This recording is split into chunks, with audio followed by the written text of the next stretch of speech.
So we'll start with the session.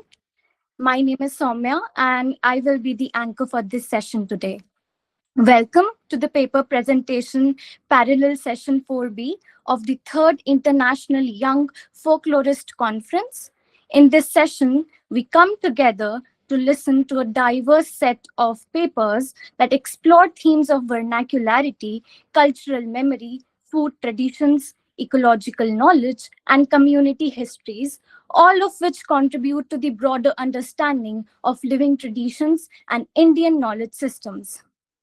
It is my pleasure to introduce the chair for this session, Dr. Nidhi Vats, Associate Professor in the Department of English at the University of Delhi, and someone many of us also have the privilege of learning from. Ma'am, we are honored to have you chair this session. I would now like to invite Nidhi ma'am to share a few opening remarks before we begin with the presentations. Please, ma'am. Thank you so much, Soumya. Thank you for having me here and for your kind words also. So, as I see on the panel, this session, I think, will bring together a diverse set of papers, and we're going to explore vernacular practices as living repository of our cultural knowledge. So, and we'll be moving across regions and communities, media forms. So I am quite happy to see the panel that we've arranged here, and I look forward to the papers. Let's begin. We are already a little late. So, Sure, ma'am. Thanks so much. So we will now begin with the paper presentations. I request all the presenters to kindly keep within the allotted time of 10 minutes so that we can accommodate everyone and also have time for discussion. Our first presenters are Maitreyee Borthakur and Dr. Prashanta Puzari, presenting their paper titled Culinary Heritage of Assam, Food, Identity and Cultural Continuity. Are the presenters here? Yes. All right, you can start. Good afternoon, everyone. Respected dignitaries present. My name is Maitreyee Borthakur, research scholars from Department of English at Assam Women's University, co-presenting my paper with Dr. Prashanta Puzari sir, an assistant professor, Department of English at Assam Women's University. With your due permission, I am sharing the screen.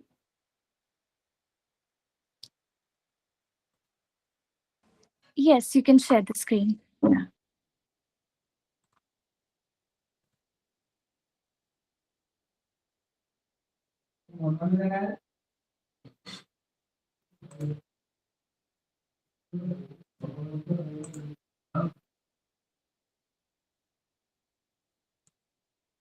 Hope it is visible for all. It is visible. Okay, thank you. The title of our paper is Culinary Heritage of Assam, Food Identity and Cultural Continuity. Assam, in introduction part, Assam, a northeastern state of modern India, has a name with multiple interpretations regarding its origin. One theory suggests that it derives from the Sanskrit word asama, means uneven or undulating, referring to the region's hilly terrain. Another interpretation links to name to cham, a Sanskrit cognate of the verb to eat. This theory stems from Assam's historical reputation as a land of cannibals or a place where people consume whatever was available. According to this belief, when the first group of Brahmin arrived in the region and discovered that the inhabitants were not cannibals, they referred to the land and its people as a cham, meaning not cannibal land and people. Assam presents a dynamic portrayal of life with its unique approach to food playing a central role in its cultural identity. The region has long embraced a distinctive tradition of understanding and preparing food, reflecting its deep-rooted culinary heritage. Many works from Assam vividly portray the region's rich cultural traditions related to food. Assamese cuisine, distinct from other Indian culinary traditions, reflects the state's unique food habits. The cuisine is characterized by a preference for roasted and steamed dishes, emphasizing simplicity and natural flavors.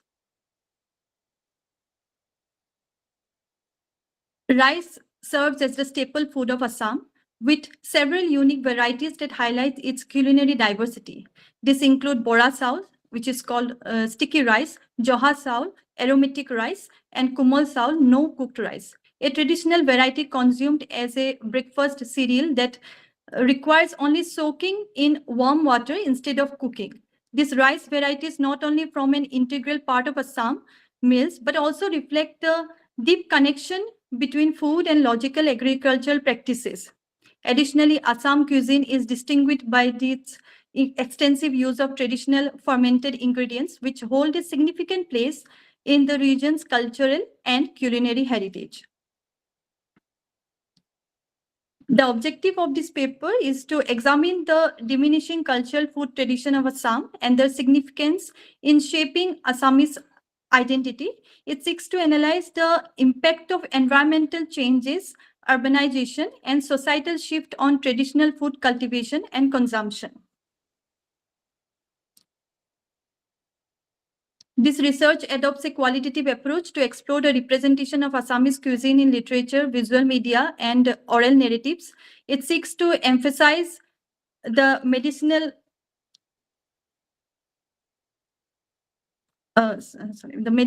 and cultural significance of traditional foods while underscoring the need for awareness and revival efforts to safeguard Assam's rich culinary heritage for generations. Oral narratives and cultural stories are considered. Observations of food practices are also included, and inductive research methods are applied.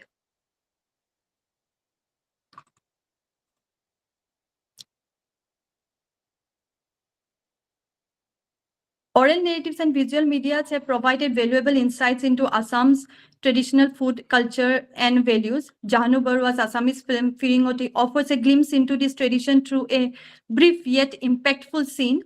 The film portrays a time when abundant cultivation of vegetable and fruits allowed villagers to share their harvest freely among themselves. This depiction highlights a period when organic food production was not only sustainable, but also deeply embedded in the communal lifestyle of Assamese villagers. The scene serves as a reminder of the rich agricultural heritage and the spirit of generosity that once defined rural Assam. Nicholas Khargonkar's Akhoni explores the complexities of preparing the traditional dish Akhoni for a wedding, symbolizing a celebration of home away from home. The dish serves as a powerful reminder of their cultural heritage, traditionally prepared for specific occasions. The film captures the deep longing to honor and uphold one's traditions, even in an urban settings like Delhi. It highlights the resilience of cultural identity, emphasizing the importance of preserving traditions regardless of locations or circumstances.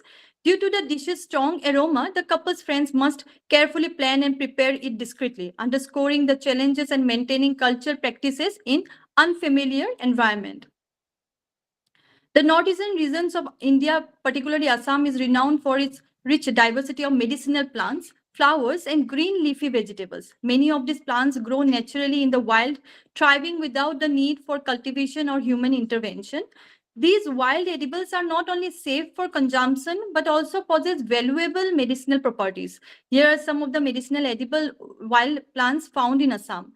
Sengmora, also known as spiny aram, is a green leafy vegetable commonly found in the damp, marshy areas of Assam and northeast India.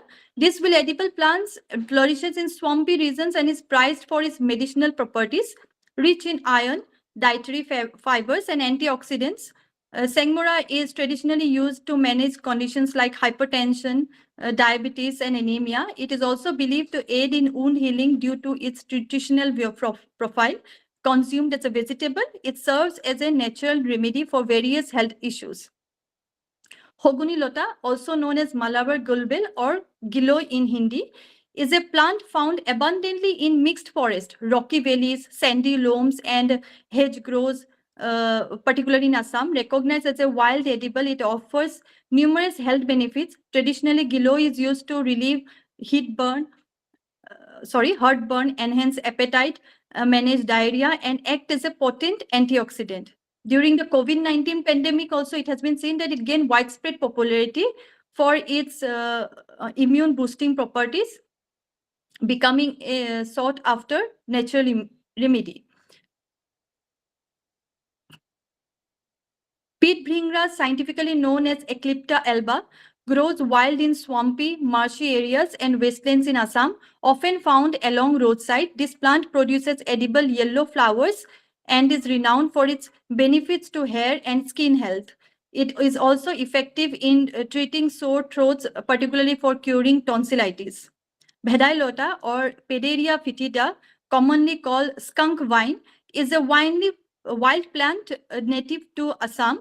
It thrives in thickets, woodlands, forest edges, and clearings. As a perennial climber, Bhedailota can reach a length of 1.5 to 7 meters height, using other plants for support. Despite its pungent odor, it is valued for its edible and medicinal properties. Traditionally, it is used to treat stomach ailments, gastric issues, nerve-related problems, and rheumatic pains. Pononua, also known as Behavia diffusa, is an edible wild plant that grows in various soil types, including sandy, stony, loamy, and gravelly soils. It can be found in wastelands, along roadside, and in cultivated fields. This plant is not only a valuable food source, but also serves as a medicinal herb. Traditionally, Pononua is used to treat fevers and is beneficial for individuals with diabetes. It possesses properties like anti-aging, re-establishing youth, strengthening life and brain power, and disease prevention. And there are many others also there. Durun Bon, Laizabori, Bhui Amloki, or also known as Phyllanthus niruri, is an edible wild plant to grows as a tropical weed during the rainy season, particularly in coastal areas. This plant is known for its medicinal benefits, effectively treating conditions like jaundice, digestive issues, bronchitis, and asthma. The wild variety of amla is small, hard, and rich in fiber, while the cultivated version is larger, smoother, and juicier. Tengesi, scientifically known as Oxalis corniculata, is an edible wild plant found along roadside in fallow fields and in disturbed areas. It is known for its benefits in treating various stomach issues, including infections, gastritis, indigestion, and constipation. Internally, it supports digestive health, while externally a paste made from the plant can be used effectively to treat insect bites. These are just a few prominent, these are some of the images that has been added in the PPT. This is Sengmora, first one is Spinearum, looks like that. Hogunileta, Malabar Gulbel Giloy, Pit Bhingras, which is also called Eclipta alba, Vedailota, Pederia fetida, Pononua, Behavia diffusa, Tegesi, Oxalis corniculata, and the last one is Bhui Amloki, Phyllanthus niruri. These are just a few of the prominent medicinal herbs found in Assam. Though the list is far from exhaustive, it could easily extend much further, but this selection highlights lesser known, often overlooked medicinal plants commonly found in local markets or mentioned in regional folklore.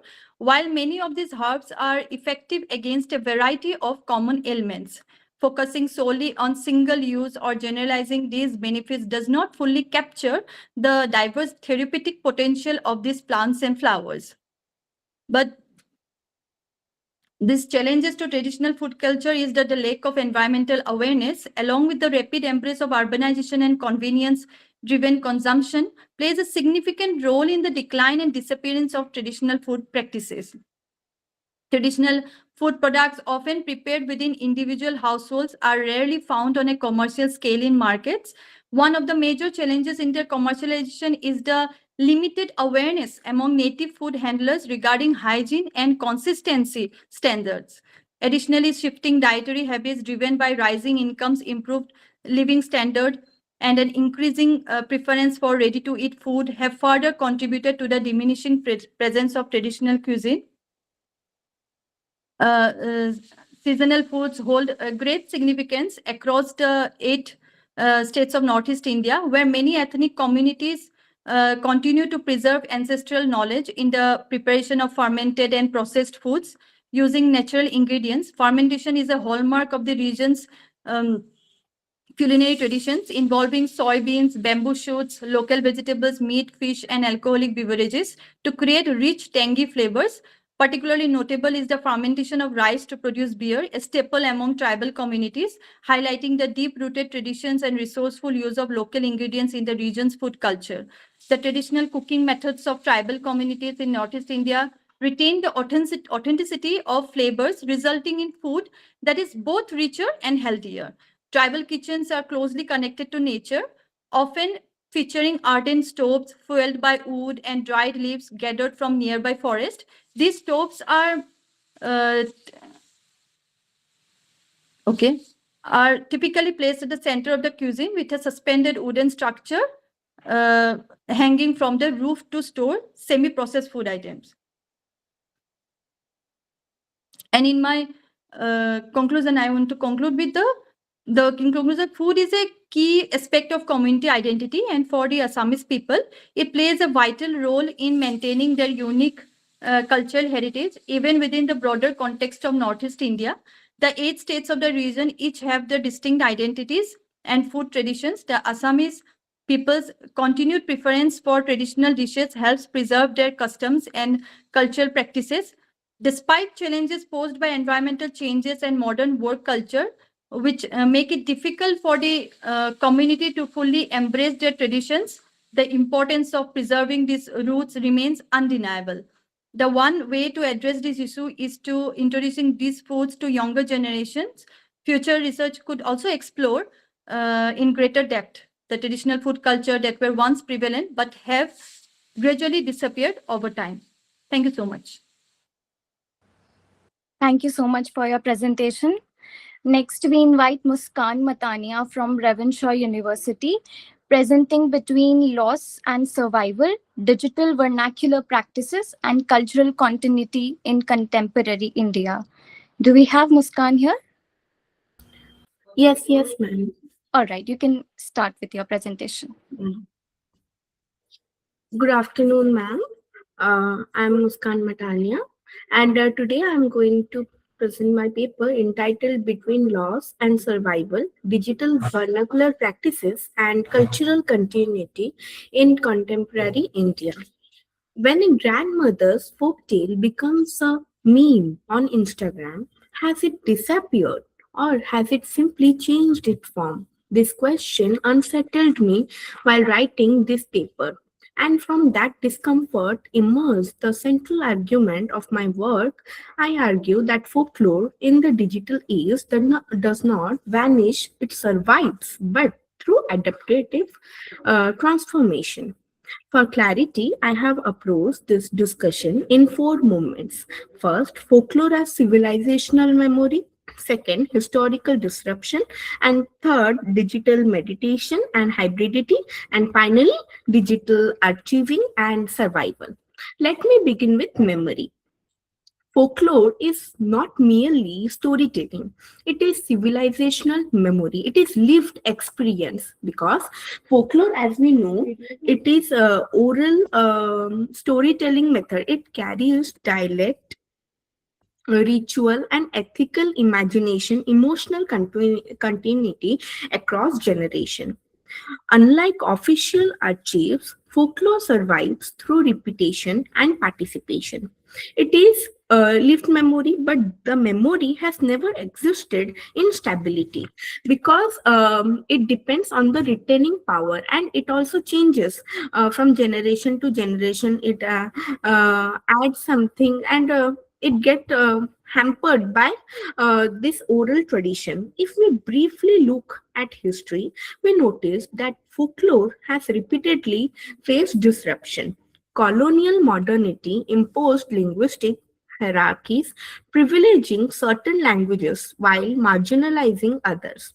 Oral traditions were often dismissed as unofficial or inferior, yet folklore didn't disappear. It survived not through institutional endorsement, but through communal continuity. And this historical resilience become important when we shift to digital present. Because of colonial modernity disrupted folklore, digital modernity reconfigures it. So what happened when memory meets with algorithm? Actually, I want to say that whenever a festive season comes, nowadays we come across many reels before the festive season come. Means before 15 to 20 days, we come across the reels, and we feel that we are more connected to our culture and tradition in this digital era when we often say that we are losing our culture, our indigenous tradition. But I argue that no, we are more connected. It create a sense of FOMO, that we want to recreate that reel. We want to participate in our culture. So in the digital era, folklore circulates through reel, short form videos, meme culture, and online archives. For example, a regional proverb that once circulated orally in village gatherings may now appear as a meme template, layered with irony, bilingual caption, and visual humor. And but there are not only this is the advantage of our digital media studies or digitalization. We these our culture, our indigenous tradition are also taken forward to global platforms. It is localized. The local culture can reach to the other countries, and there they can also see and save our tradition. The structure changes, the medium changes, but the cultural memory embodied within it remain visible. However, digital platform expands participation while simultaneously regulating visibility through algorithmic logic. Not every dialect trends, not every narrative circulates equally. Digital culture amplifies folklore, but also restructure it. This is where the tension deepens. Now, what happened when we are colonized after colonialism?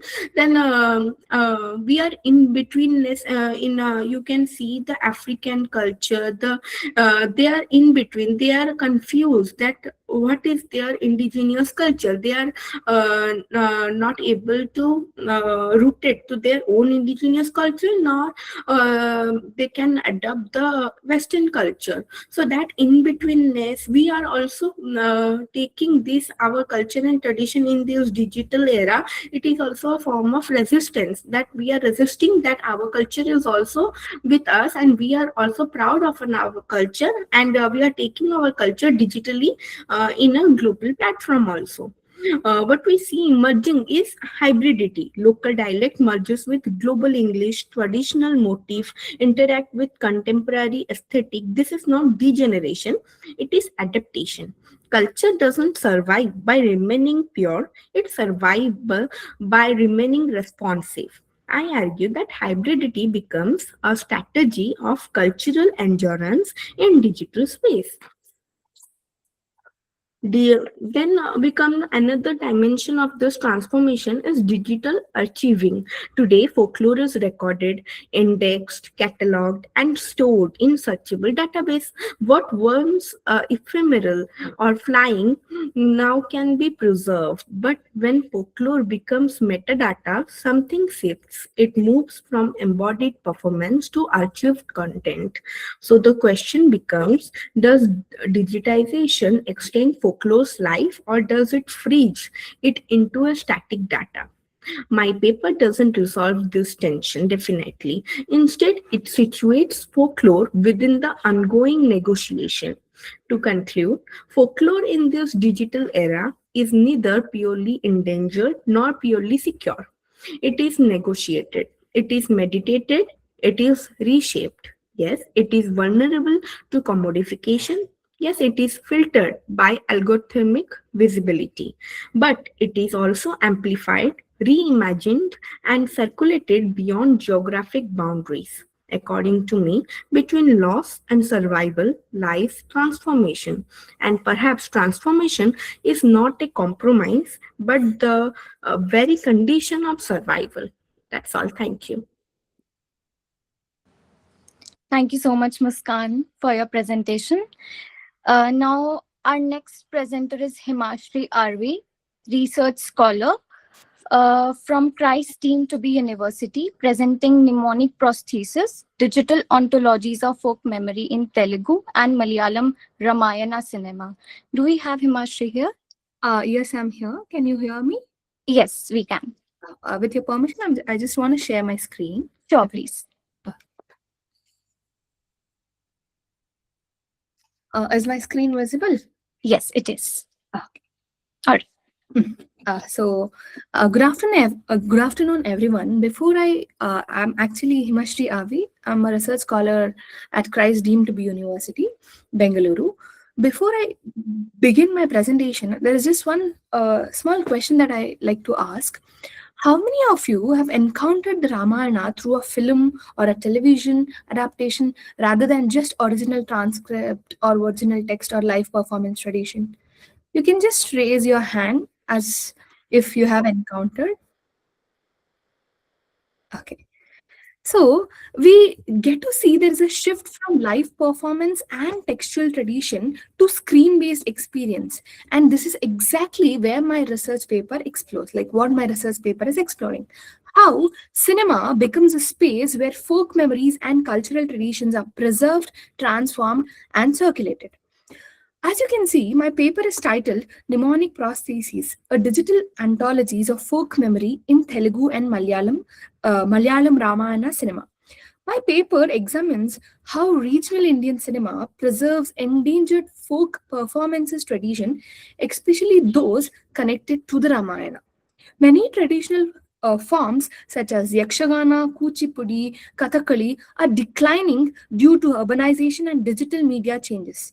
My study explores how cinema acts as a cultural archive, preserving these traditions while also transforming them. Moving on to the next slide.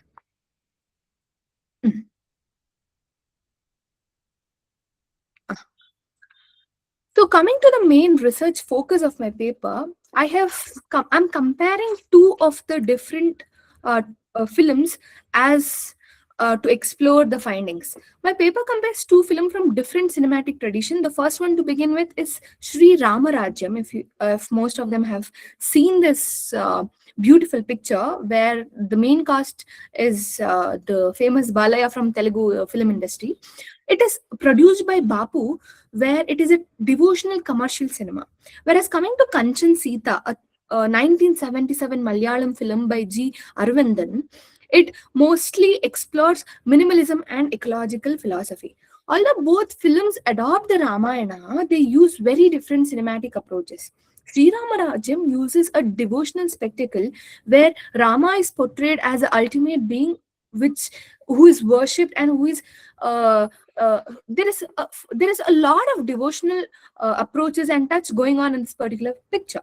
Whereas coming to Kanchan Sita, we have minimalism, ecological philosophy as compared to mass appeal that is there in Sri Ramarajyam.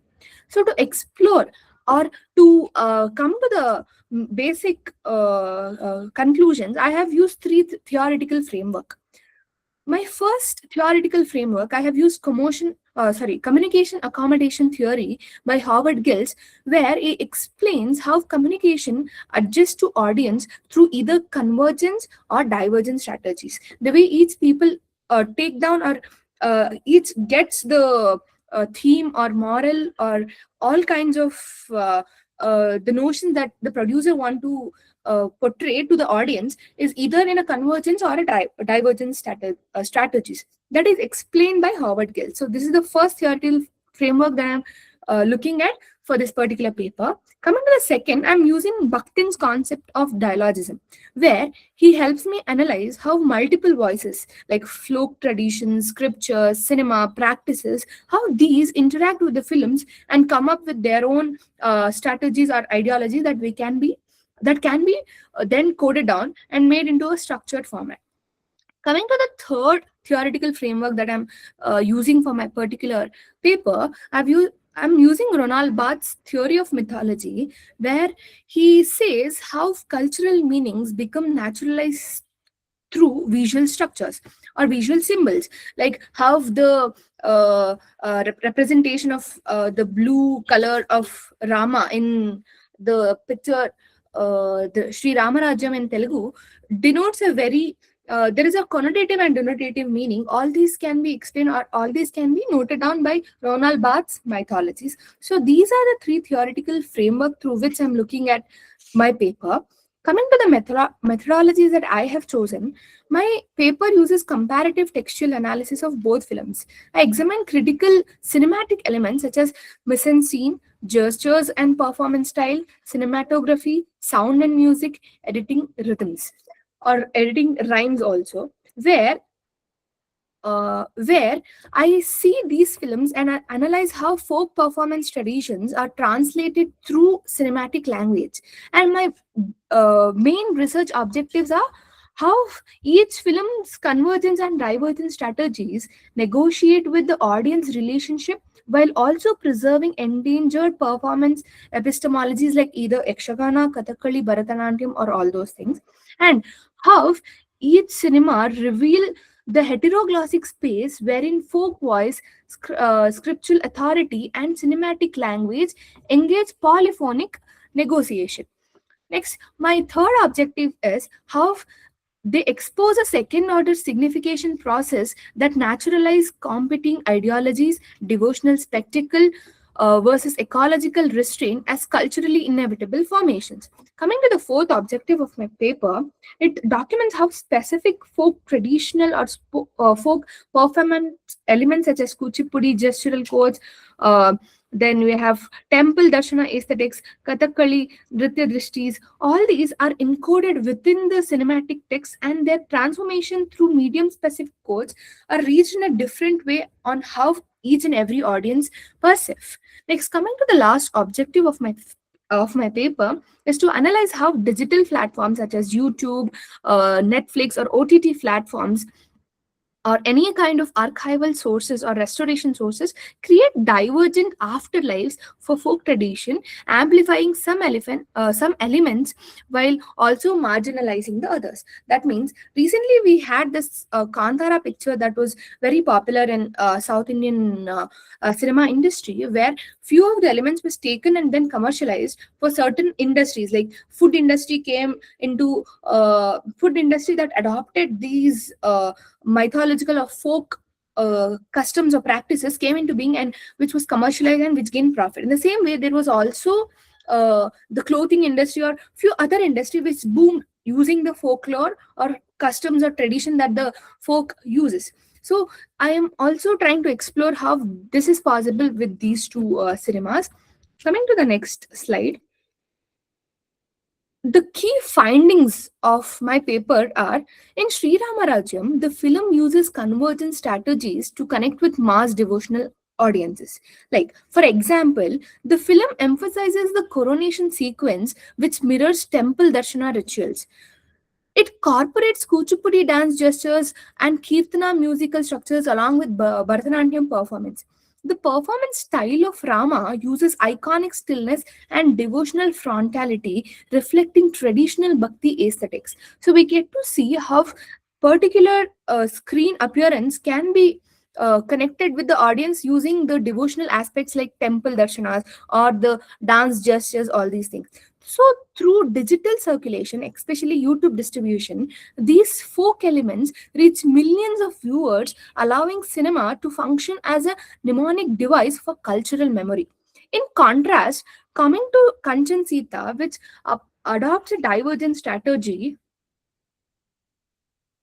coming to Kanchan Sita, which uses convergent strategies to connect with mass devotional audiences, not just like Ramarajam, which uses divergence. For example, in Kanchan Sita film, if you see, it emphasizes the coronation. In Kanchan Sita, if you see, the spectacles used emphasizes more of divergent strategy, not convergence, as in Sri Ramarajam. The landscape-centered visuals and long competitive slots and the minimal designs used in Kanchan Sita is very diverse or very different and contradicting to Ramarajam. There is the use of forest and the use of minimal aesthetics, the appearance, the visual designs or even the dresses used by the characters in Kanchan Sita is very minimal and very landscape centered visuals. It doesn't really have coronation or all those devotional aesthetics as in the Sri Ramarajam. So the forest environment becomes the center here, reflecting Kerala's folk interpretation where divinity is embedded in nature rather than anthropomorphic icons. The film also adopts Kathakali eye expressions using close-ups to communicate emotion without dialogue. So this creates a more philosophical and ecological interpretation of Ramayana rather than just a devotional or a temple aesthetic one. So having a comparative insight, comparing the two films reveal two different archival strategies of cultural memory. Sri Ramarajyam preserved folk traditions through popular accessibility and digital circulation, whereas Kanchan Sita preserves them through art, cinema, aesthetics, and institutional restoration. One approach emphasizes the mass engagement, while the other emphasizes the philosophical depth and artistic restraint. So, this is what are the findings that I have got through the analysis of these two pictures for my research paper. So, to conclude, coming to the last part, that is conclusion part. To conclude, regional Ramayana cinema functions as both a cultural archive and a transformational medium. While cinema helps preserve endangered performance tradition, it also reshapes them through commercial demands, cinematic language, and digital circulation. Ultimately, these films demonstrate that cinema does not simply preserve folklore, it continuously regenerates cultural memory for contemporary audience. So this was the gist of my research paper that I've presented to you. I hope it's clear. If there's any question or answer, I would like to answer it. Thank you. Thank you so much, Himashree. We'll take the questions in the end of all the presentations. So we'll go ahead, and next we invite Piyasha Das from Jadavpur University, presenting Tasteful, Vernacular, Culinary, Metaphysics, and Lalon, Geeti about the body and social ethics. Do we have Piyasha here? Am I audible? Yes, you are. Okay, so hello everybody. Good afternoon. I am Piyasha Das. I am from the Department of Comparative Literature, Jadavpur University, Kolkata. And my paper deals with the culinary imagination and imagery present in Lalon Geeti about the body and social ethics. So I haven't prepared any PPT, but I would like to play a song and then I'll start.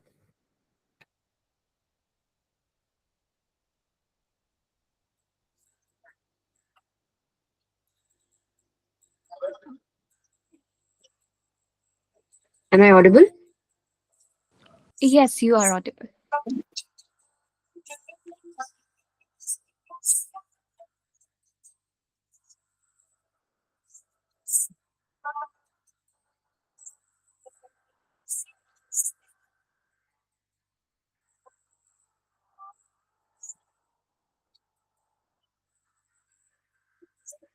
Can everybody hear the song?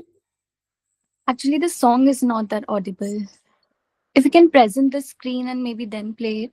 Actually, I have tried that, but it is not happening. Oh, okay. The video many times doesn't play. Audio doesn't play. So you can- talk, no? Please, you talk. Play the screen Yeah, on. share the.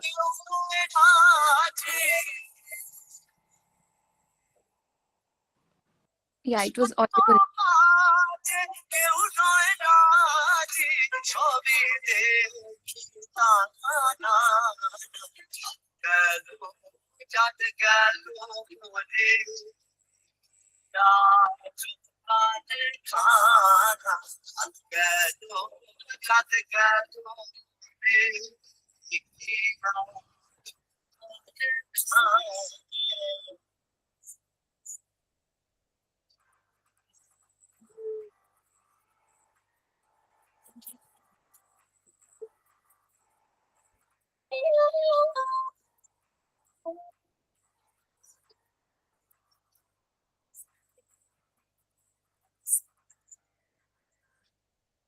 Okay.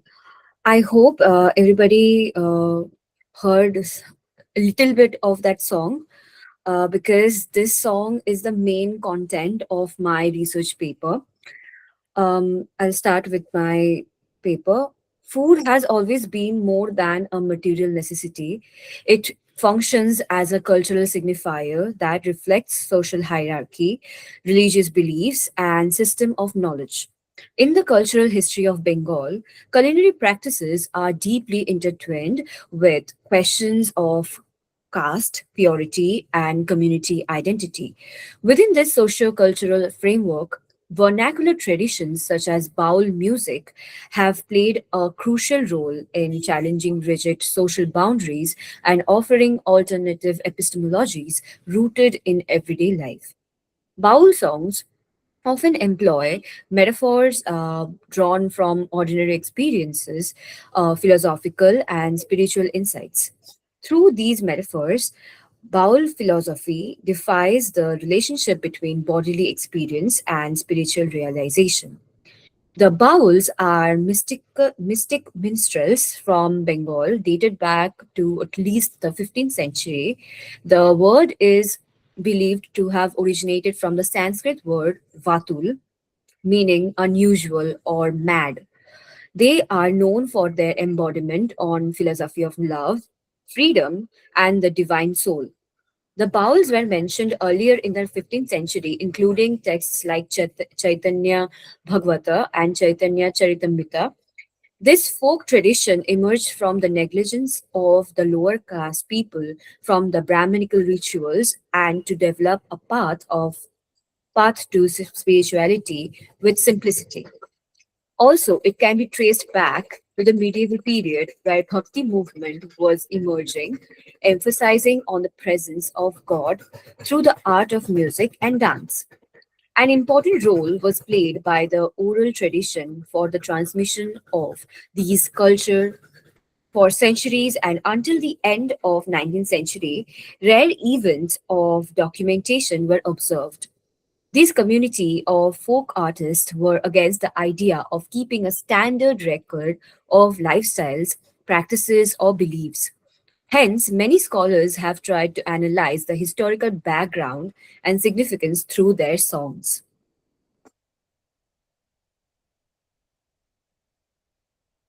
This paper examines the intersection of culinary imagery and vernacular knowledge through Lalon Geeti.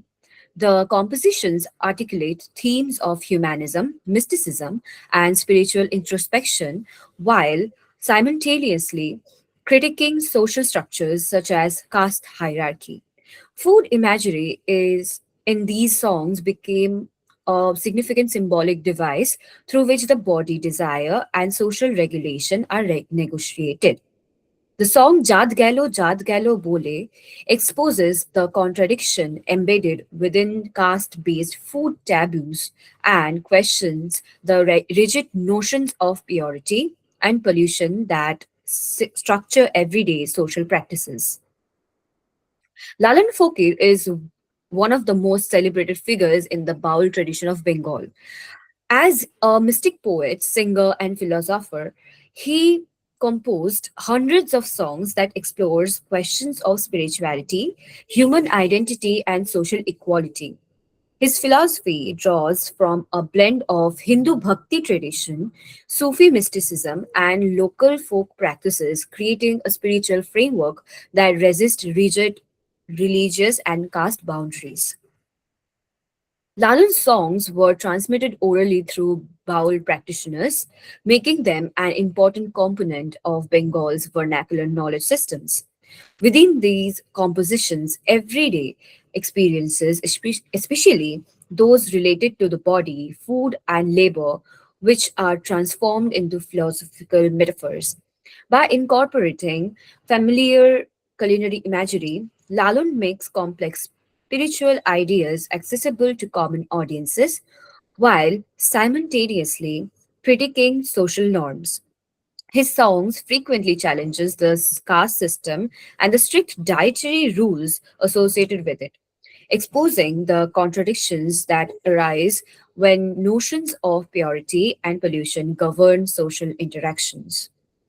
The song Jad Galo Bole serves as a prominent example of this notion in this composition. Lalon questions the anxiety surrounding caste purity, particularly in relation to food consumption and social contract.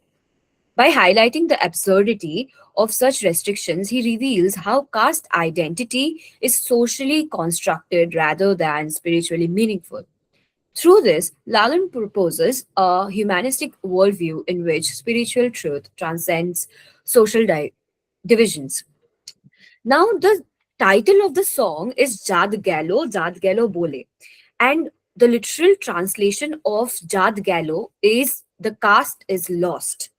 So,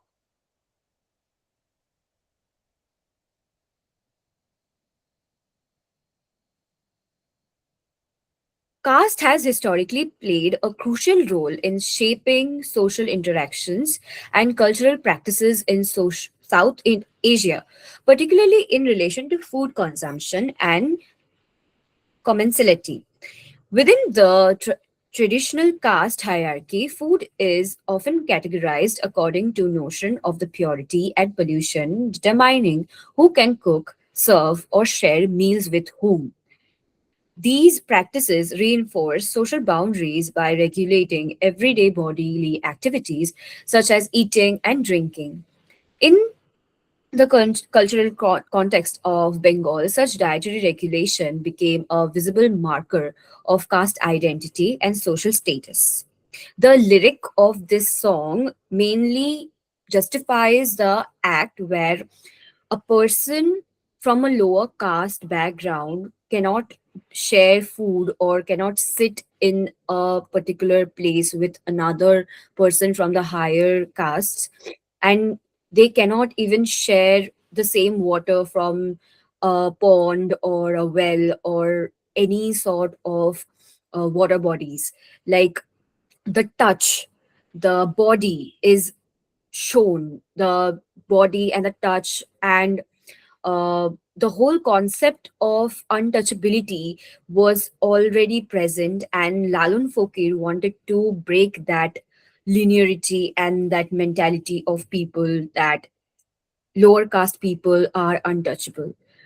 One of the notable examples of critique appears in Lalon Fokir's famous song Jad Galo Bole. The song directly addresses the anxiety around caste purity and exposes the contradictions embedded with such beliefs. The phrase Jat Gallo literally translates to caste is lost, a common expression used to indicate that a person's caste status has been compromised through actions such as eating food prepared by someone from a different caste or engaging in prohibited social interactions. By repeating this phrase throughout the song, Lalon highlights the absurdity of a social system that places excessive emphasis on maintaining caste priority through dietary restrictions. The subversive nature of Jadgalo Bole lies in its ability to transform a familiar cultural phase into a tool of social critique. Instead of reinforcing caste anxiety, the song exposes their irrationality and encourages listener to reconsider the values that govern their everyday lives. Through its use of humor, irony, and vernacular language, the composition effectively communicates its message to diverse audience. Thus, the song demonstrates how Baul music function not only as a form of spiritual expression, but also a platform for social commentary. By addressing caste-based food taboos, Lalon Foke challenges the hierarchical structure that regulate everyday life and proposes an alternative vision of social equality grounded in shared human experiences. Lastly, the Baul tradition of Bengal represents a unique confluence of spirituality, social critique, and vernacular cultural expression. Through its emphasis on experiential knowledge and embodied spirituality, Baul philosophy challenges rigid religious orthodoxy and hierarchical social structures. The songs of Lalon Fakir in particular offer profound insights in how everyday practices such as food consumption, bodily experience, and communal interactions can become powerful mediums for philosophical reflections. By examining the culinary imagery present in Lalon Fakir's song, this paper has explored the ways in which food functions not merely as a symbol of cultural identity, but as a site where social, ethical, and spiritual meanings intersect. At the same time, the song demonstrates how culinary practices are deeply entangled with social hierarchies, particularly within the framework of caste. By questioning the anxiety surrounding caste purity and food taboos, Lalon exposes the contradiction inherent in systems that attempt to regulate human relationships through rigid notion of purity and pollution. His critique highlights the constructed nature of caste-based distinction and emphasizes the shared materiality of human existence. Furthermore, the study has shown that Baul songs, uh, the Baul songs function as vernacular archives that preserve and transmit cultural knowledge through generations. As oral traditions, these compositions encode insights about culinary practices, ecological relationship, and ethical values within poetic and performative forms. Thank you. Thank you so much for your presentation. Our next presenter is Pallavi from St. Joseph's University, Bangalore, presenting Reimagining Civilizational Archives, oral documentation of the Hilawa community as genealogical historians and performers. Do we have Pallavi here? Yes. Yeah. All right, you can start. Give me a second. Sure.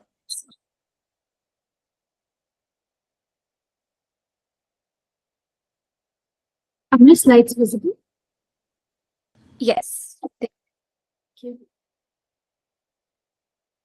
Good afternoon, everybody. So, yeah, I will be tackling the topic of what constitutes civilizational archives. And my primary source will be the oral documentation that I did on the Helawa community. So the Helawa community is indigenous to the border areas of Karnataka, Maharashtra, and Andhra Pradesh. And you find them called by different names in these regions. They're called as Pichiguntalas in the Andhra Pradesh, Telangana region, and they're called as Helavi in Maharashtra. In Karnataka, we call them Helavas. So they are genealogical they perform genealogical documentation as well as they perform them through a folk art format. So you could trace back this specific community and this role that they play as I would call them as genealogical historians, back all the way back earliest to the 12th century. And we have copper edicts and and proper history documents that show us their contributions in documenting our history. So my exploration about this community is that it occupies so many intersectionalities within a minority identity. So I will just change my slides for now. Yeah. So I did my oral documentation on a small temporary Helawa camp in Gokak, Karnataka. So this community is semi-nomadic. Throughout the year, for 6 months, they go from village to village across these 3 states, and at a minimum cover 30 states, and they go in small groups of 20 to 30 families to perform this function of genealogical documentation as well as performance of these histories. So yeah, in Kannada literature, the folk art that they do is called Kula Kondadudu, which I've written it down. And this is the traditional attire of the performers, which is, you see the yellow turban and the attire, the white attire that you see. So Kula Kondadudu roughly translates in English to clan praising. So what they do is at least to 7 to 8 generations back, they trace your family lineage and all the deeds and misdeeds of the families present in those lineages, they tell it to you. Along with that, they also document the cultural practices of those generations, the birth ritual practices, marriage practices, death practices, and so on. So yes. Yeah, you could see that. So this is the camp settlement. They are semi-nomadic. They do not have any land rights to every village that they go to. Since this has been done over thousands of years, they are assigned specific areas within the village outskirts that they can technically occupy. And this is where they've set up camp. You can see. So traditionally, the term Helava itself is that they ride a bullock cart and perform this folk art. But today they've upgraded to vehicles. As you can see, most of the community has upgraded to vehicles. Yeah. So the genealogical records, I just wanted to show you that. This is, so each family has around 20 to 30 of these books at a minimum. This is how they document the genealogical history. The red cloth is very culturally specific to them. It represents sanctity of these records, and it's a sort of like divinely ordained occupation given to them. And you can see the very detailed genealogy documentation that they've done here. You could, I mean, on first glance, you could say that it's Kannada, but the script is Kannada, but it's a mixture of Telugu, Marathi, and Kannada that they're writing in. It is very unique to this group. So, yeah, after I collected oral data from this community, as I was transcribing and translating their lived experiences, I came across an interesting observation, which was that they occupy an intersectional identity across various like clashing. I'm not able to come up with that, but yeah. They are a subaltern group, but they're also producers of knowledge. They document the knowledge of the upper castes, but they also have a very distinct folk identity, and they act as a civilizational archive, a traditional living civilizational archive, but they do not have institutionalization, but their records are recognized legally in courts and like accepted as formal documentation and help in settlement of cases. So I wanted to explore this complexity of identities. So these are the three main arguments that I'll go ahead and break down. So the Helava community documents majorly the upper caste genealogical records. And what is interesting is that they are completely absent from these genealogical records. They are not allowed to put in their own records.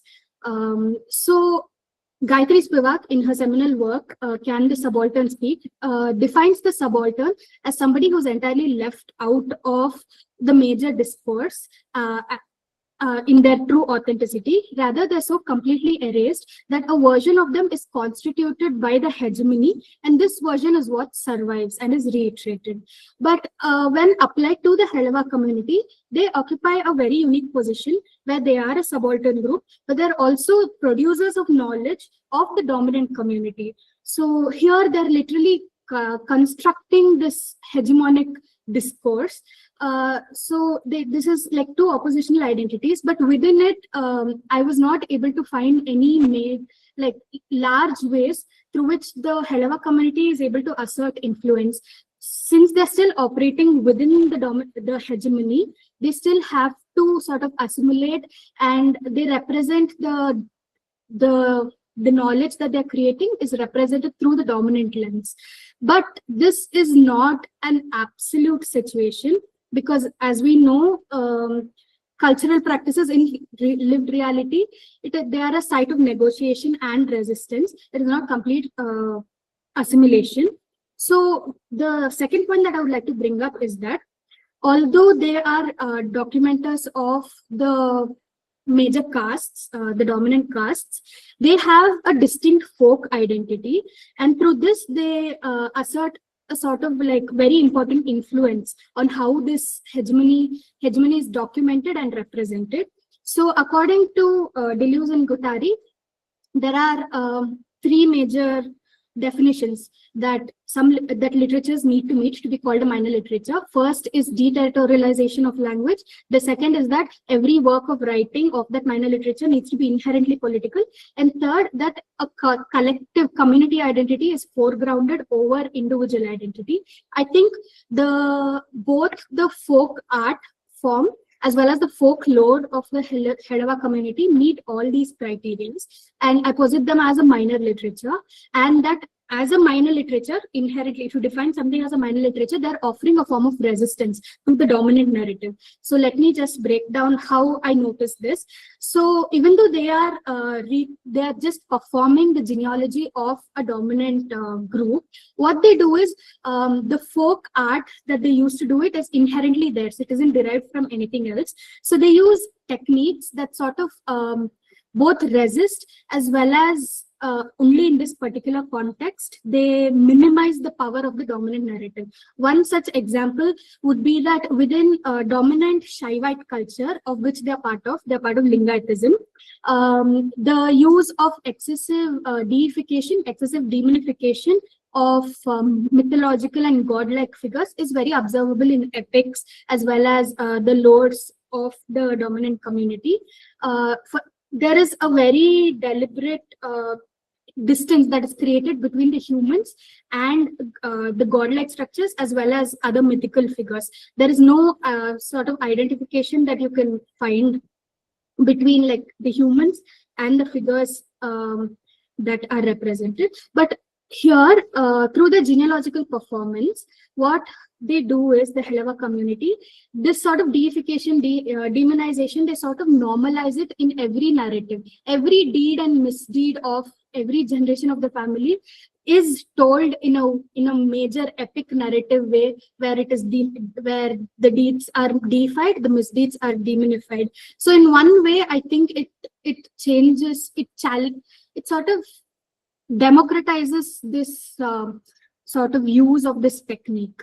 Secondly, in their folklores, you see that the folklore is always, the Helava is at the center of this hegemonic, of this hegemony, and how they negotiate and how they resist this sort of absurd social relations. And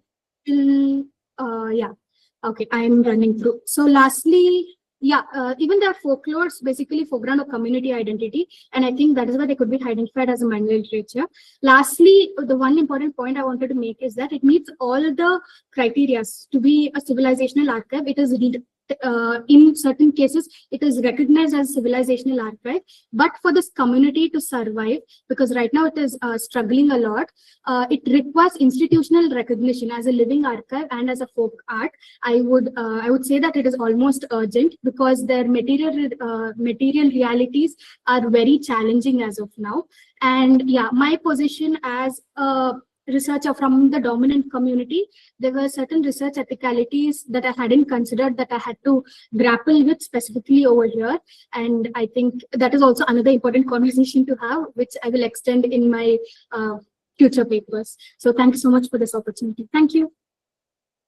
Thank you so much, Pallavi, for your presentation. Next, we invite Mahasaleno Peseye from IIT Roorkee, who will be presenting Vernacular Ecosophies, Naga Folktales as Living Epistemologies of Ecological Care. Are you here? Yes. Thank you so much. Let me share my screen with you all.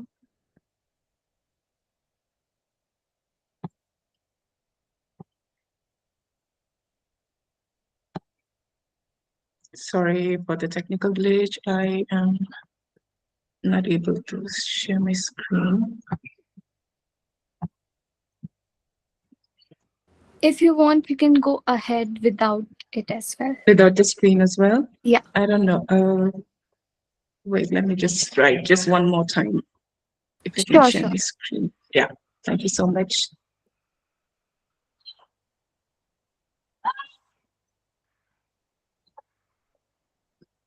Okay, well, I think it's not possible, but yeah, thank you so much for this opportunity. I've tried a couple of times, but since we're running out of time, maybe I'll be very quick and just presenting my research. The topic of my presentation is called the Vernacular Ecosophies, the Naga Folktale as Living Epistemology of Ecological Care. So this paper examines the intersection of vernacularity and the ecological wisdom within the Naga oral tradition, and with very specific focus on one tribe, the Angami Naga folktales, which is a key component of the Indian knowledge system. So the arrival of the American Baptist missionaries in Nagaland has transformed the region from a primarily oral culture into a very young literary one, yet indigenous ecological knowledge persisted within emerging vernacular print culture and manuscript practices. So the literary and cultural study of the folk narrative demonstrated that storytelling has mediates human-environment relationship, and they have encoded locally grounded modes of ecological perception.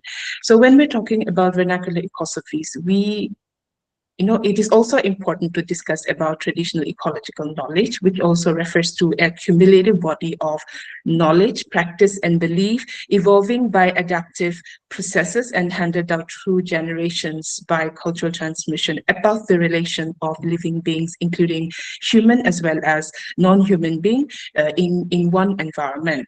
So traditional ecological knowledge integrates empirical observation, the ritual practices, as well as spiritual understanding, and guides communities in managing complex ecological systems over a long duration of time.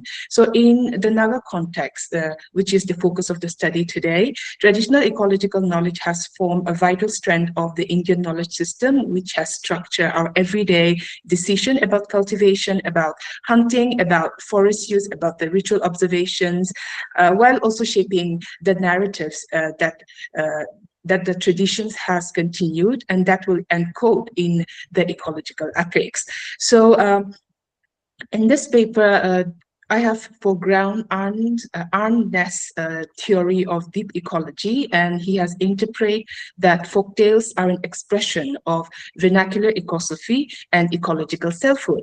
So ecosophy provides a framework for recognizing the value priorities embedded in the Angami narrative world, while the ecological self ground the widening of identity through affiliation with more than human being as well as places. So rather than prescribing to a very single universal model, ecosophy today can accommodate multiple philosophies of ecological harmony, which is grounded in very specific histories or even environment and cultural practices. So the deep ecological movement emphasizes very intrinsic value in the natural world today. So when we narrow down this theory into a world of into the natural world of the tribal communities in India, I would also like to further extend the theory by saying that Nash has further elaborated the notion of ecological self as a mode of maturity in which the self becomes progressively more expansive through identification of places, through plants, through animals, and through communities. So the ecological self positions human within a very dense network of constructive relationship with human, with other non-human being, with all this coming together. This is a very mature self-recognition that Arne Ness has recognized, and this cultivates attitudes of care, humility, and responsibility towards the wider biotic community. So today in this presentation, to a very close reading of two folktales that I've selected for this study from the collection written The folktales are, the first is called The Garden of Eden, and the second folktale is called The Race of Two Rivers. So in the first folktale here, it centers around a forest near a village here in Nagaland. So this forest is compared to heaven, which forms the narrative setting for a loyal bird pierced onto a dying tree. So when the heavenly king visits the parrot, the birds recount a very tragic event in which a hunter tried to kill the parrot, but the parrot escaped, but the hunter killed his parents and gravely wounded the tree as well. So the king witnessed the parents the parrot's unwavering loyalty to the injured tree, was moved by his fidelity and miraculously restored back the tree as well as the whole garden back to life. So this is just a very simple story which presents a very animistic ontology in which a bird, a wounded tree, a heavenly king, as well a garden, they all participated in a moral field, let's say. So the parrot's loyalty to the tree and the king respond. It creates a cycle of gratitude and reciprocity and care that aligns with deep ecological commitment which exists within the tribal community as well. The second folktale is called The Race of Two Rivers. So here there are two rivers. One is wider but shallower. The other one is narrower but it's deeper. So one day these two rivers, they decided to take a race in a very heated exchange. So the first river challenges the second river, saying that I am going to win this race. So let's do it on a rainy day. So they took a race, and the first river was, it surged forward with unrestrained forces, causing the river banks to collapse and leading to his own fragmentation and obstruction by deposited a lot of soil. So the second river maintained a very steady pace and eventually wins the race. So the simple story is a dialogue of a very divergent flow which portray more than human governance, which also exists outside of the human world. And this emphasizes measured responsiveness or even hydrological balances and shared responsibility for communal flourishing. So this kind of Naga tales that today I am presenting here, it exemplifies a post-human ethics that acknowledges river as a very sentient as well as a decision-making presence, because these folktales may appear very simple, but they construct them more than a human actor whose identity and responsibilities are entangled with those of the villagers living with it. So the animistic ontology, which resists viewing all this non-human element as a passive resources or purely physical infrastructures, they instead present them as co-constituent of the Naga cultural and spiritual life, as also defended by Nash in his ecosophy philosophy. So using this folktale, I have also positioned this tale within a decolonial framework, trying to clarify the significance. Because for much of the colonial and post-colonial period, conservation discourses in India has privileged a scientific forestry, or they have also come about with so many expertise and top-down planning, often marginalize the local voices sometimes, and reducing the forests and the rivers to an object of management. But today, this study tried to highlight that narratives that exist can articulate alternative epistemology in which a river can speak, a forest can speak, and all its relational accountability that lives within them.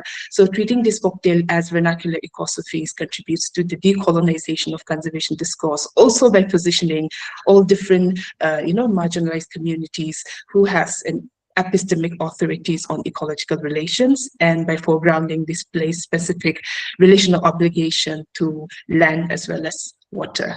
Yeah, so thank you so much. That's it for today's presentation. Thank you so much for your presentation. Thank you. Yeah. So finally, we invite Raja Buboy Chiru and Professor Vandana Sharma from the Central University of Jammu, presenting Agrarian Folk Festivals of Chiru Tribe, Transformation and Renegotiation of Ethnic Boundaries and Identity. Do we have them? Yeah. Yes. Am I visible and audible? Yes, you are. Yes. Good afternoon, everyone. Honorable Chair and organizers and my fellow participants. I'll be presenting, as you can see, is my PPT visible? It is. Okay.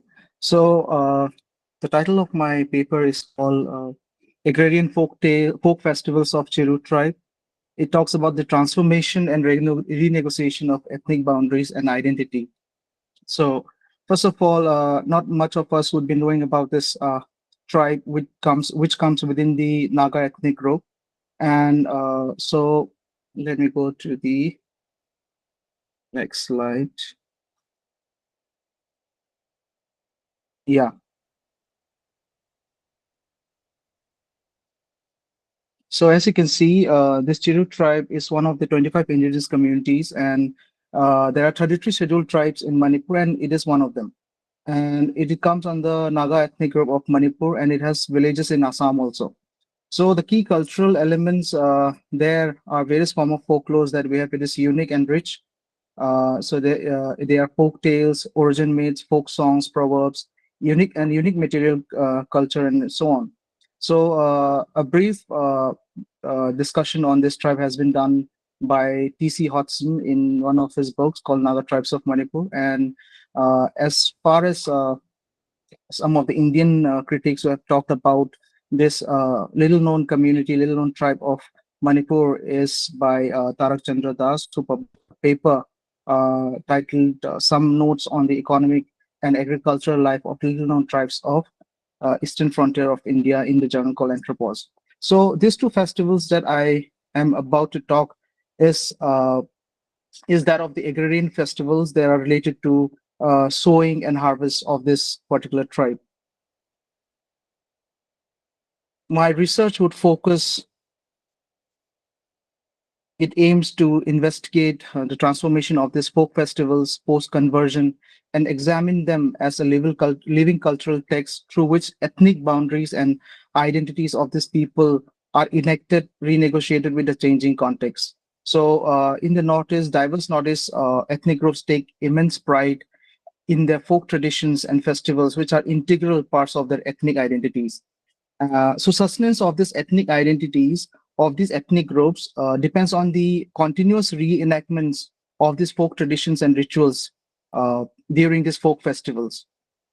So it is a very pivotal form of continuity in terms of cultural knowledge and traditional knowledge is concerned for this particular tribe. Paul Cornerton, one of the critiques that I have taken to look at these particular festivals, is of the view that images of the past, and I quote, images of the past and recollected knowledge of the past are conveyed and sustained by more or less ritual performances. I close the quote. But however, it is not only through this shared cultural traits, but also through negotiations of these ethnic boundaries, particularly within these ritualistic practices and ceremonies that we'll talk about.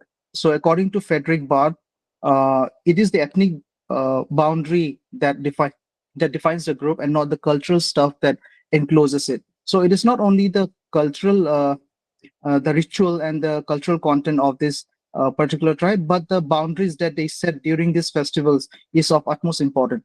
So let me go to the festivals now. So one of the festivals is called Sangroko Festival. It is celebrated. It is a celebration of sowing of seeds.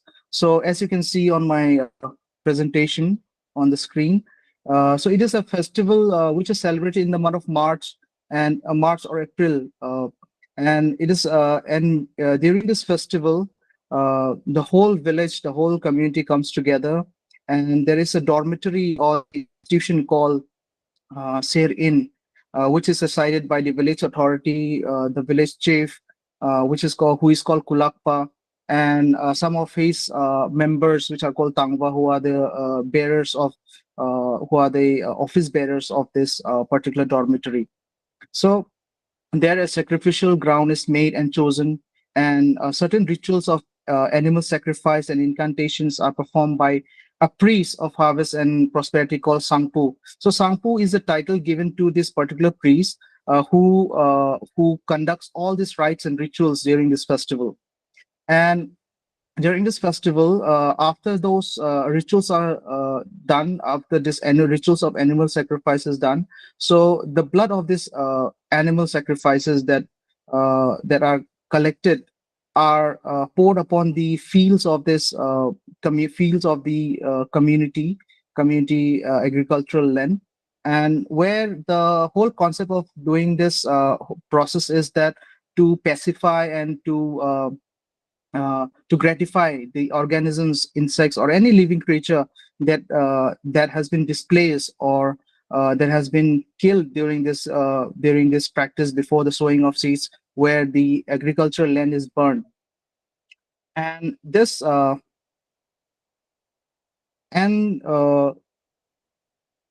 this on the next day, so it's a 3-day festival. So this is the first day where the ground for animal sacrifice and all these are done, and the rituals are done. And on the second day, these executives who works under the village chief called Tangwa, they are who are chosen for the 5-year term within this institution called Serien. They are asked by the Sangpu priest to collect the grains and from villages, from every household of these villages, and they are put in this miniature bin called pakod, which is near that sacrificial ground, which has been put up near the dormitory. And on the third day, the following day, there is a feast which is recited by the Sangpu, the priest, and the village chief, where with all the executive members of this Serien, where there is a feast called Rukang Madai, and on this day the seed is sowed after collection from every household. And on the so this is the third day that on which the feast is done. And the third day is a day of rest, which is called the Maitreyee Kupar, as you can see on the screen. Let me go to the next festival. This was the festival of sowing, and this is the festival of harvest. So basically, after the process of threshing of those harvests, so this festival is being ceremonized and being held by this community.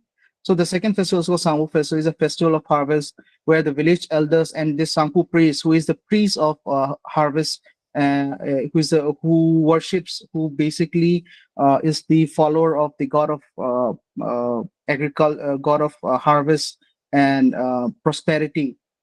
So he recites this festival again, and this festival is not necessarily celebrated by the whole village, but by the particular families and the relatives. So after the process of threshing and after the of these grains are done, the Sangpu priest starts again this rites. There are certain rites and rituals conducted by this Sangpu priest, and then on this day, after the harvest is collected, so the sons, the daughter-in-laws, they are all the children. They are so it's an agricultural process, but at the same time, it's a site of celebration and ceremony where all the families come together and they celebrate because if you could fathom by now, the agriculture is one of the most important aspect of this tribe. So, and they are gifted, the family members, the daughters, the son-in-law, the children, they are being gifted with certain quantity of grains of rice to show a community togetherness and a bond. So and other relatives are being called. They are also called the friends. Who contributed to the process of threshing. They are also being awarded certain quantity of grains as a.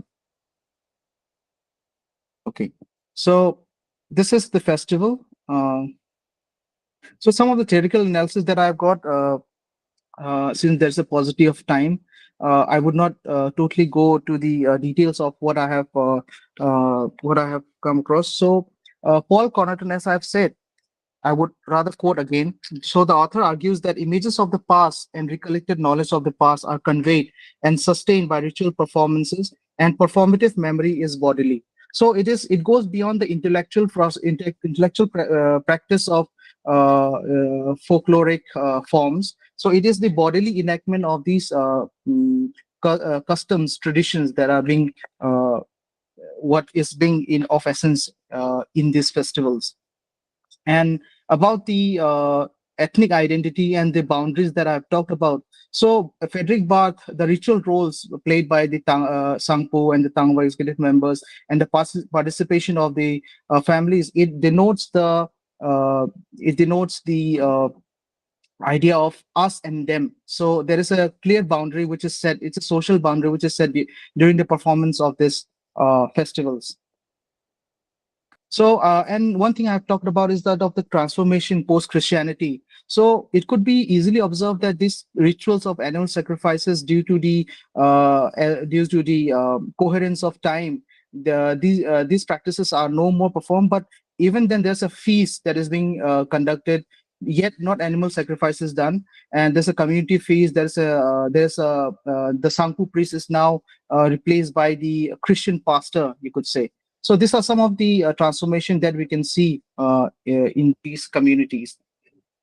So in conclusion, I would say that this festival, Sangargo Sama, function as a mechanism of continuity through transformation. They exact memory, solidarity, performance of identity, and boundary demarcation.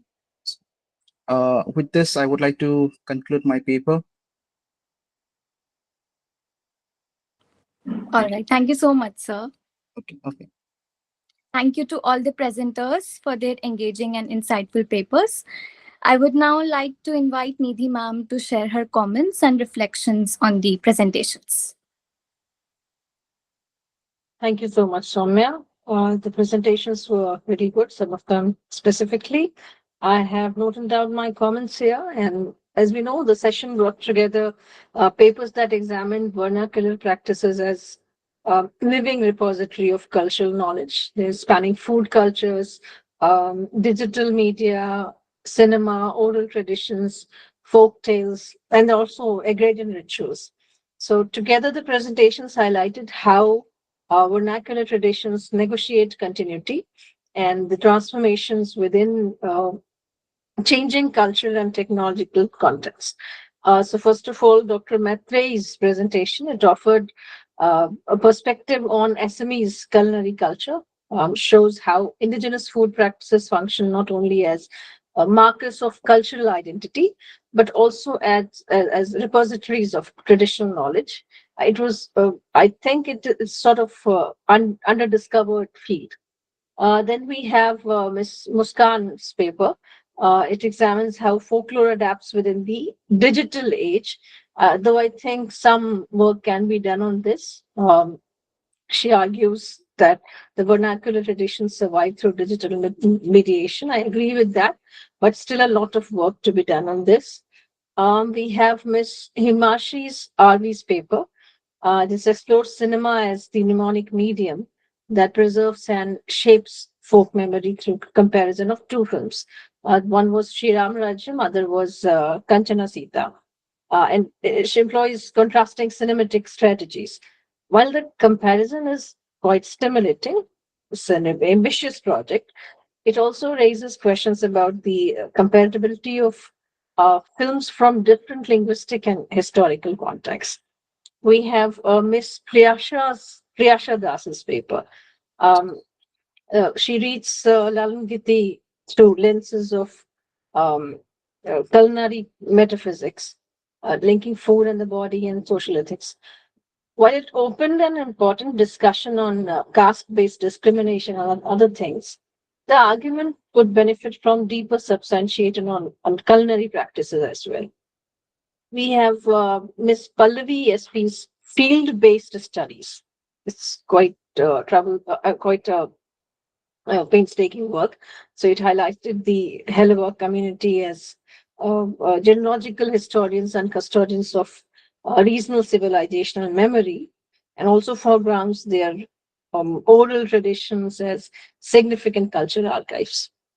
Then we have paper by Maslow Gracie. The paper examines Naga folklore as a repository of vernacular ecological wisdom, and also demonstrates how indigenous narratives encode environmental ethics and sustainable relations with the nature. And lastly, we have paper by Mr. Raja Bopi Cheru and Professor Vandana Sharma. Now, he analyzed in this paper the agrarian festivals of Chiru tribes are markers of community identity, while also showing these traditions adapted in response to social and religious transformation. So overall, all these papers, they, as I said earlier, they have their own voices and they did well. So all the best to all the presenters, and I think the floor is open for question and answer session. I think we have a question from Kritika in the chat box. Would anybody like to answer that question?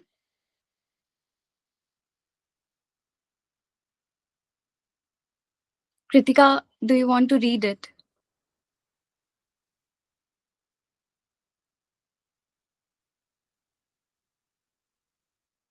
Okay, I will read it if Kritika is not. I had an open question to all the professors and scholars in the meet. This question comes after hearing presentation on Naga folklore, which was a wonderful presentation. Since our mother language holds traditional indigenous knowledge, I would like to ask, what do you think about giving an oral culture a script? There are some instances when government was tried to give script to largely oral cultures, but if an oral culture through taught through books, it loses its primary performative quality. What do you think? Quite a compelling question. I would encourage people to answer that.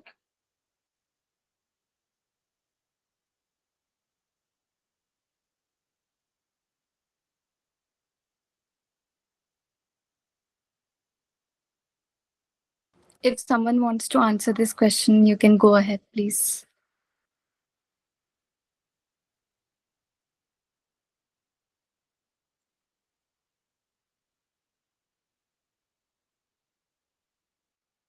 Soumya, would you like to answer this? Oh, not really, ma'am. See, I'll say whatever I think. So this is an open question. It's a quite complex question as well. On one hand, giving script to an oral tradition can help preserve knowledge, you can say. So we are very arrogant in thinking sometimes. As a person, as a teacher, I would say that script is necessary every time, not necessarily actually, especially at a time when many indigenous languages and traditions are under threat. Documentation through writing and archiving can also make it possible for future generations to access these narratives and cultural memory. But at the same time, as you, Kritika, rightly pointed out, oral traditions are fundamentally performative. So they lived through voice. There are gestures and community participation and context. So when they are reduced to literal written text, and now I can see most of the young folklorists, even in session and the other session, they are primarily working through books. So there is always that risk that their dynamic and embodied character may be compromised. Perhaps the challenge, therefore, is not simply whether to script oral cultures, but how to document them in ways that, you know, still respect and retain their performative and communal nature. This is what I think. You are few to refute it. Ma'am, I would also like, can you hear me? Yes, we can. So I would also like to add one point to what ma'am was actually pointing out. When we say oral cultures as in, there are so many versions of it. To point out, okay, this is the original version, this is the secondary version, there itself is a very large question or debatable question to what we have to particularly follow. So when an oral culture is taught through books, it loses its primarily performative quality, yes, but it also gives that awareness that there is something existent. So rather than just losing its value, I think we can also see it in a way where there is this mainstream that it gains. Any person or any individual who is still who still likes to search on it can go through that particular thing and search for the different original texture of it, or different original scriptures, if they're really focused into that. If not, at least that, instead of just ignoring it, coming or giving it a mainstream, giving it a place itself, I think that is important in this present present contemporary era. So that I don't really think the government initiative is not a right one, because instead of just losing its value, it at least attempts to give some value. The value that we want to give it to is based on an individual's preference or perception. If you want to go back, do research and look at it from different perspective, like is this the original version, or is this retelling the correct one, or this performance the original one, that it depends on an individual, but at least it will gain that spotlight. No, I think that is important. I mean, I'm sorry if I have interpreted in a wrong way, but that is what I thought. Once the oral is textualized, can it retain the status of oral? That is the question. So, how do you preserve? Oral is oral also. It has Shruti and Smriti in a inimitable composition. So, most of the time, certain language does not have the scriptural. It needs to be procured and preserved. There should be some kind of a scriptural form is formulated to preserve it, which is the logic of preservation. So there is no question of originality, authenticity, things comes in it because it's dynamic. The last speaker, you all know that the last speaker of the language dies. What happens to the language? The language is dead. The language is there alive when it is in the communication. When it is in a convey, it communicates certain things. It is in a discourse. Otherwise, it will not. So, certain times the institutionalization bombard certain language to scripturalize certain things in terms of preservation. That's the only thing we can do. We cannot generate a script for that.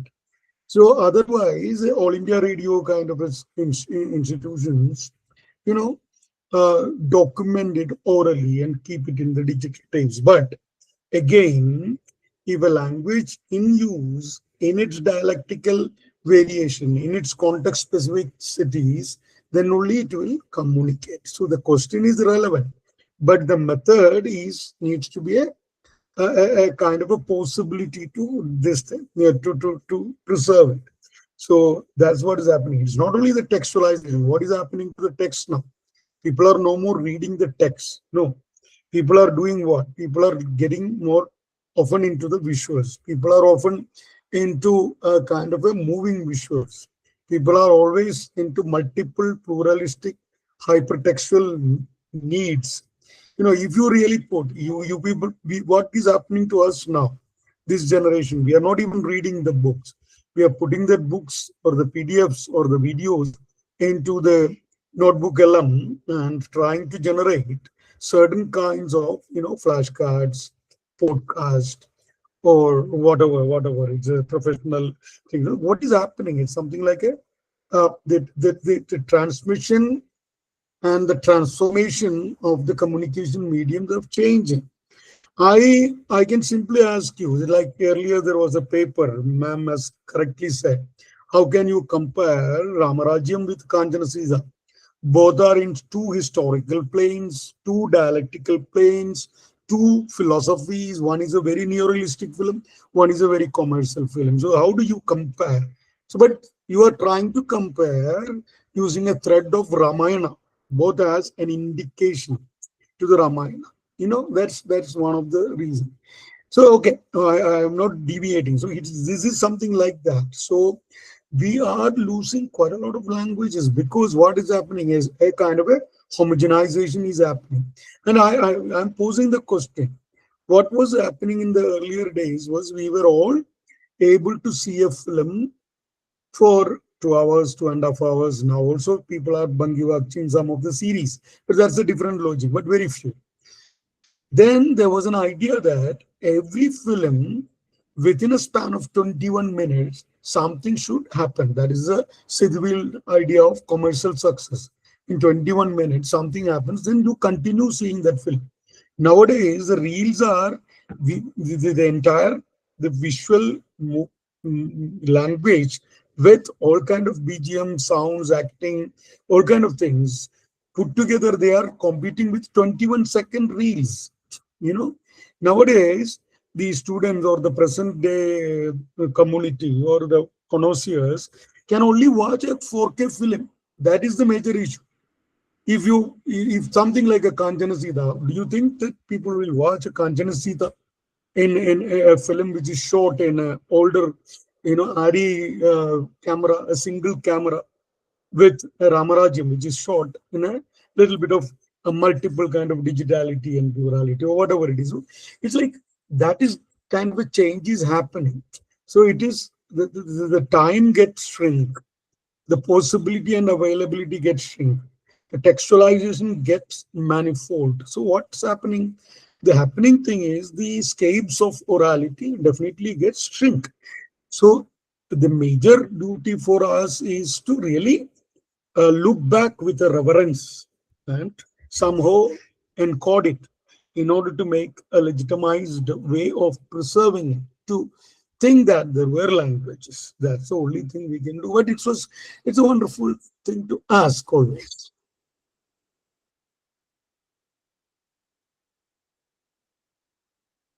Thank you so much, sir.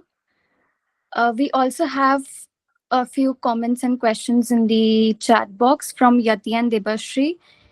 You can read them, and if you have any other questions or comments. All right, so we'll just end this session.